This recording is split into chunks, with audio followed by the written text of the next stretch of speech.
Hi అండి. ఇక్కడ జీవిత భాగస్వామి లేకపోతే ఏం చేయాలనేది ఒక క్వశ్చన్. పెళ్లి చేసుకోవచ్చా? ఎందుకు చేసుకోకూడదండి? చేసుకోవచ్చు. తప్పకుండా చేసుకోవచ్చు. ఎందుకంటే ఇదివరకటి రోజుల్లాగా పిల్లల దగ్గర ఉండి చూసుకునే పరిస్థితి లేదు.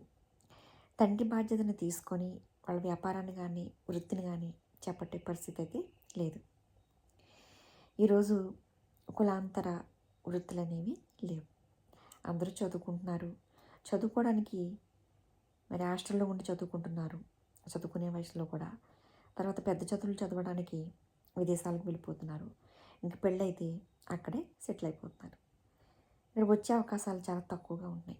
అటువంటి పరిస్థితుల్లో వీళ్ళు ఒంటరిగా మిగిలిపోతే మాత్రం చాలా బాధాకరమైన విషయం.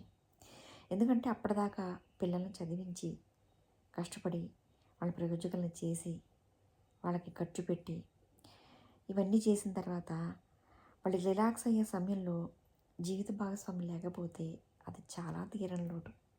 ఆ ప్రేమ కానీ ఆ లోటును కానీ ఎవ్వరూ తిరిగి తీసుకురాలేరు. నిజమేనండి, ఆ వయసులో ఆధ్యాత్మికంగా ఉండొచ్చు కదా, ఇంక మళ్ళీ పెళ్ళి ఎందుకని కొందరు ప్రశ్న. నిజమే, ఆధ్యాత్మికంగా ఉండొచ్చు. కానీ ఎంతవరకు దాన్ని ఉండగలరు? మనసు అటు ఇటు వెళ్ళిపోతుంది. ఇక్కడ పెళ్ళి అనేది ఒక ఫిజికల్కి సంబంధించింది కాదండి. ఇక్కడ మనస, వాచ, కర్మణ ఈ మూడు విషయాల్లో కూడా పెళ్ళి అనే బంధం సంబంధించింది. అందుకని ఇక్కడ పెళ్ళి ఎందుకు చేసుకోవాలంటే ఆ వయసులో నిజంగా చిన్న వయసులో కాదండి, పిల్లలు పెద్దవాళ్ళైన తర్వాత ఆ వయసులోనే నిజమైన తోడు కావాలి. ఏ విషయంలోనైనా సరే, అది ఆధ్యాత్మికం కావచ్చు, కెరీర్ విషయంలో కావచ్చు, హెల్త్ ప్రాబ్లమ్స్లో కావచ్చు, ఏదైనా సరే ఒకరికొకరుగా తోడుకు నిలబడే వయసులో నిజమైన తోడు కావాలి. ఆ వయసులో తోడు లేకపోతే మాత్రం మిగతా జీవితాన్ని హ్యాపీగా వాళ్ళు గడపలేరు. అందుకని తప్పకుండా పెళ్లి చేసుకొని మిగతా జీవితాన్ని చక్కగా హ్యాపీగా జీవించవచ్చు.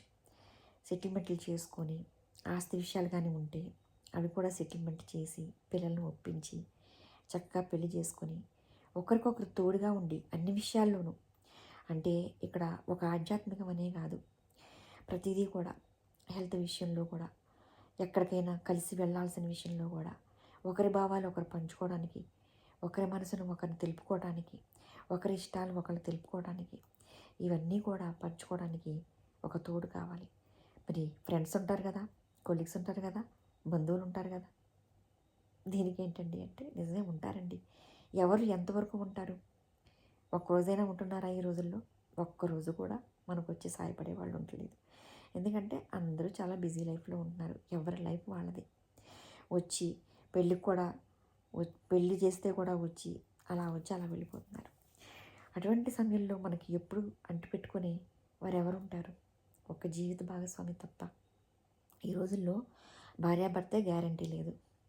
ఎందుకంటే ఈ రోజుల్లో వాళ్ళు కూడా జీవితాంతం కలిసి ఉంటారా అనేది చాలా చెప్పలేని విషయం. చూస్తున్నాం కదా, సంవత్సరం తిరగకముందే విడాకులు తీసుకుంటున్నారు. అది ఈ జనరేషన్. ఇక పాత జనరేషన్లో అయితే ఎన్ని ఇబ్బందులు వచ్చినా, ఎంత వాదోపవాదాలు వచ్చినా కానీ అడ్జస్ట్ చేసుకొని కలిసి ఉండేవాళ్ళు. ఈ రోజుల్లో కాదు.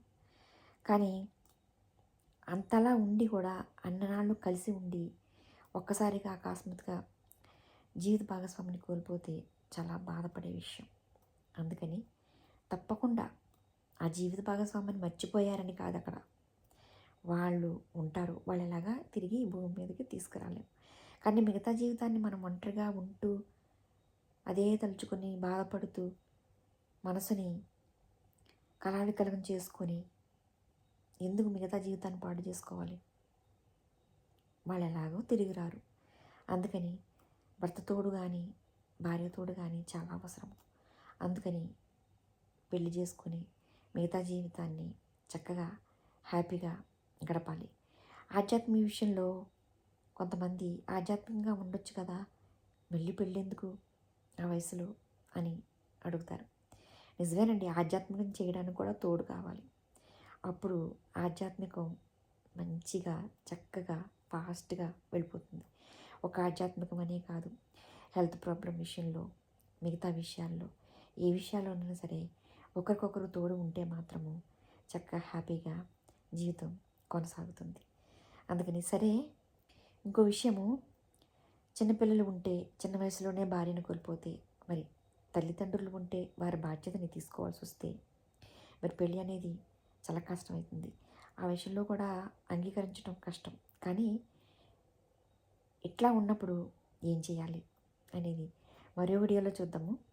వీడియో చాలా లాంగ్ అయిపోతుంది కాబట్టి వాచ్ నెక్స్ట్ వీడియో. బై అండి.